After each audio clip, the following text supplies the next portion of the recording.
Hi, I'm Joe from School of Rock North Buffalo. When we're not making musicians, we're also fixing gear. So if you have a guitar or bass in need of love, if you need new strings, please bring it in. We'll be more than happy to help you. So not only do we do instruction and performance-based music, we also fix gear. So please bring it down to 9310 Trends Road, East Amherst, or you can give me a call at 716-317-7625. Again, School of Rock North Buffalo. We make musicians and we fix your gear. On this episode, from the Goo Goo Dolls, Robby Takac.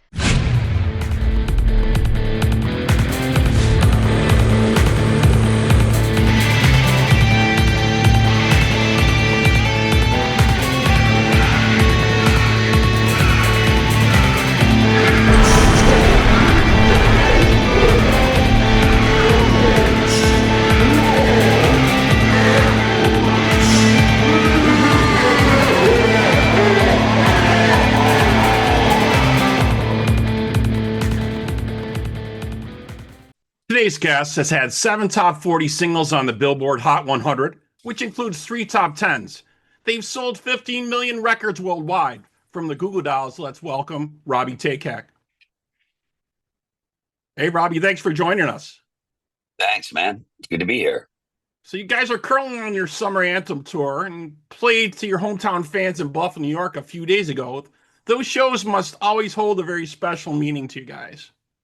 Yeah, it's good to get back home, especially to play in the city. We played in the city limits as opposed to kind of out in the suburbs, which tends to be the summer tour stops, out at Darien. So it was nice to be in the city and be able to do a rock show at the arena and that kind of thing. So, yeah, it was great.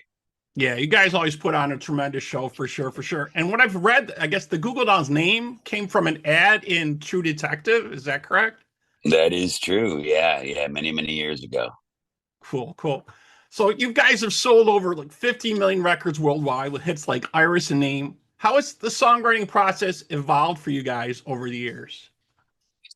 Well, we used to sit around in a little back room and kind of just kick around and write songs together. That was before anybody really cared, back in the 80s.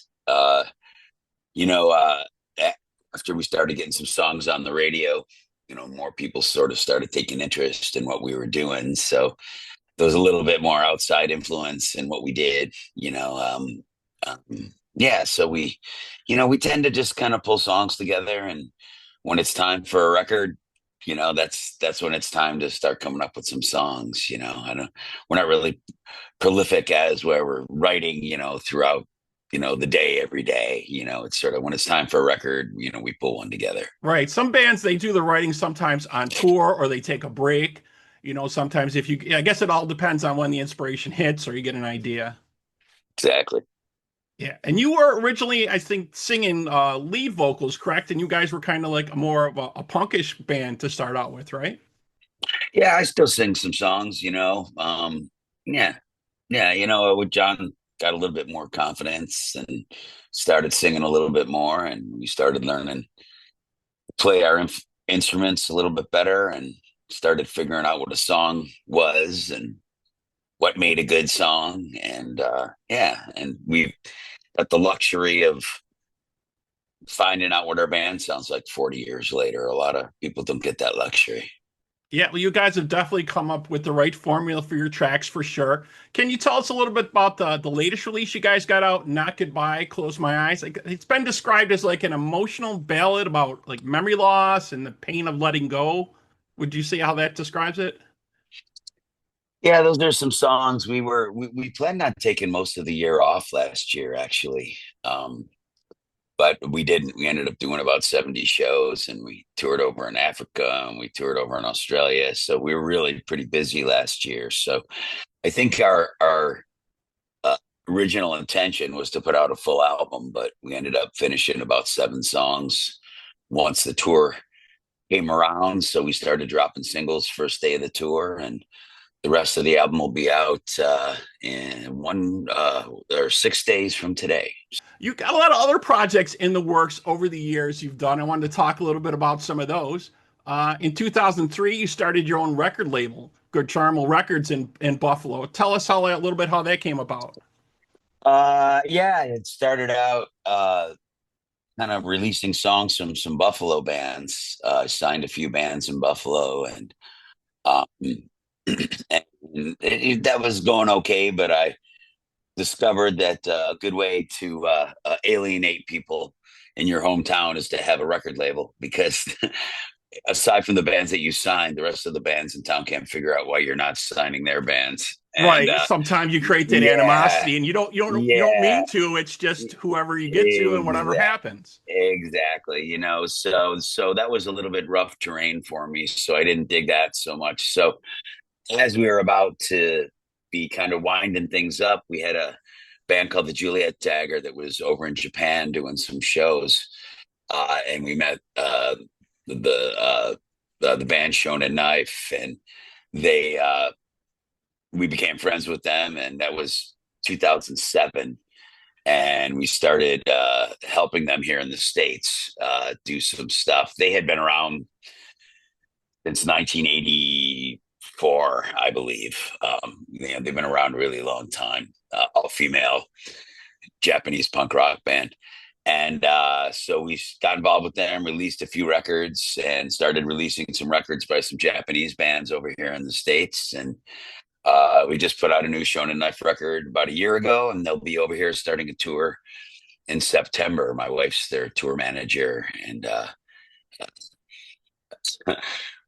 confidant here in the States. So yeah, so I get home, we do Goo Goo Dolls finish up the tour. We do Tiny Desks uh, on the NPR show, and then I come home. I put my wife in a van. They go start the tour at Riot Fest in Chicago, and then they come to Music is Art the next day in Buffalo, which is coming up on September 20th, which is huge. Our 23rd year of bringing local musicians, artists, dancers, DJs, and the creative community together down at Terminal B. And Shonen Knife will be performing there, and then they take off for another 6 weeks. Yeah, so it's a busy time for the Takeac family here. Yeah, definitely got a lot of stuff going on. And another thing also that some of your projects you were involved in over the years, you guys resurrected Trackmaster Audio, turning it into GCR Studios in 2007. Had some great artists there, Rick James, yes, Spyro Gyra, Annie DeFranco, just to name a few in there. How did that kind of come about? Was that at the same time when you're putting the label together? John and I had been doing some. We put a little studio together up above the Century Grill, in uh, on I forget the street it's on there. Anyway, In downtown. Buffalo. Yeah. Yeah, it was in an old Mason's Hall, Pearl Street, Emperor. and yeah, and it was in an old Mason's Hall above, and we had all our Goo Goo Doll recording gear kind of up in their recording, and I had another smaller studio that was down on the corner of Franklin and Allen Streets, which is actually still open. It's our second location of GCR Audio. But John and I were working on a project with Ian Gillan from Deep Purple uh, above, and Ian wanted to come to Buffalo and record. And the old Trackmaster space, which had fallen into disrepair, was open, but it was pretty destroyed. The pipes had broken in the walls, and no one had been in there in a few years. So the place was really kind of a mess. So we went in and rebuilt the entire place to do our Something for the Rest of Us record. Can't remember the exact year it was, but it was probably around 2005, something like that. And, yeah, and just started rebuilding the room up and brought it back to its former glory of Trackmaster, and opened it to the public. Since then, we've had, man, crazy amount of artists in there. B.O.B., Taking Back Sunday, uh, the Menzingers, Lil Wayne, James Taylor. Just an unbelievable amount of international artists and have done a crazy amount of great local music in there as well. John Bacon of the John Bacon Quartet makes that his home to record in. All the Griselda Records folks, Conway and West Side Gun and some of them they make their home down there. So I mean it's a great resource for the community, and there's been some pretty great music being made within those walls, for decades now. So it's great to be able to carry that legacy on a little bit. Yeah, that's kind of what we do in Buffalo, right? There's so many historical buildings that we have here. We try to keep them, or we refurbish them, or repurpose them, but we try to keep that historical value to it, which I think is a very, very cool thing to do in our city, definitely. So I wanted to also talk about, you mentioned it a little bit earlier, you want to talk about, obviously, the big festival you guys run every year, Music is Art, started in 2004. A nonprofit organization. Can you give us a little bit of background when this started? I mean, there's so much stuff that happens there now. It's just grown by leaps and bounds. Yeah, well, the first one was 2 stages in my parking lot on Franklin Street at that 510 Franklin studio that I mentioned. Yeah, we had maybe 35, 40 bands or something like that playing our parking lot, and had a few artists there, and it was a free event, and that's what we wanted. That was the most important thing to us. And yeah, so we managed to keep it free and grow it over the last 23 years. And now we have 24 stages, I believe, and bike park and a circus and wrestling and an unbelievable amount of creative people doing performance art and art installations and displaying art, and so many amazing bands and hip hop artists and dancers and DJs. And the goal of the day is to just fill that area with creative people. And man, I'll tell you what, if you don't meet somebody to do something cool with there that day or get inspired by something, it's like, then you're not looking around hard enough, because it really is quite an amazing collection of people. And I've been on tour for the past year pretty much nonstop, so I really had to rely on our gang in Buffalo to really pull this thing together for us this year. Tracy and Sarah at Music is Art, and Al Baker and the Blossom people, and Don Keller and Chris Main, who've been doing our art for years, and the Bannocks, who run our kids village, and it just goes on and on. David Danzig, local infringer, is doing a big busker area. And of course, the Refringe World will be there again this year. Anita West with her and Todd Kanizik with their Americana stage. It's just an amazing amount of stuff, so much video, and I'm missing so many things that are happening that day. It all comes together, and Shona Knife is doing an appearance as well on the main stage, so that should be really exciting. And Green Jelly's returning as well too, which is always a mind blower as well. So yeah. So nothing but fun, man, and creativity, and it's all free. And if anybody wants to volunteer or contribute to keeping it free, please visit musicasart.org, and you can check it all out.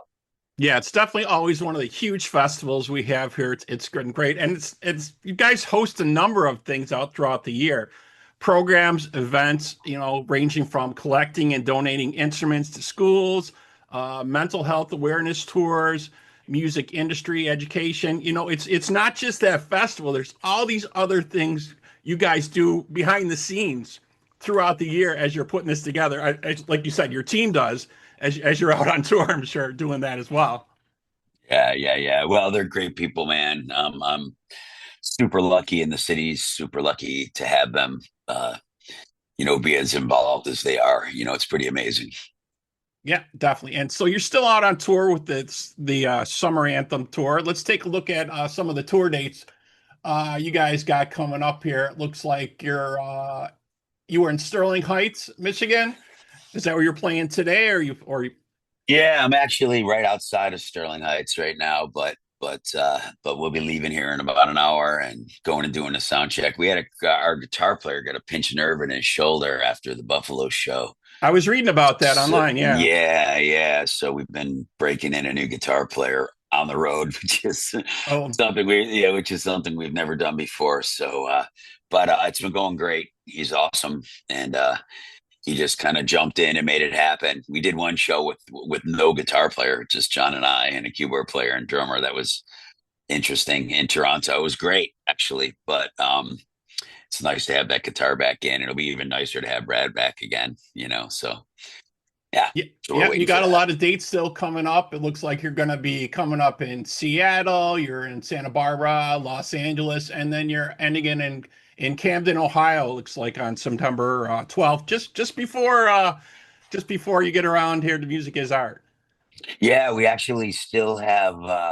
There's a few dates after that too. We're going to the Ozarks for a show. We're going to and we're playing the Bourbon Beyond in Lexington, Kentucky too. That's on the 15th, and then we do Tiny Desk, the NPR show on the 16th, and then the 17th I'm in Buffalo putting Shona Knife in a van with my wife.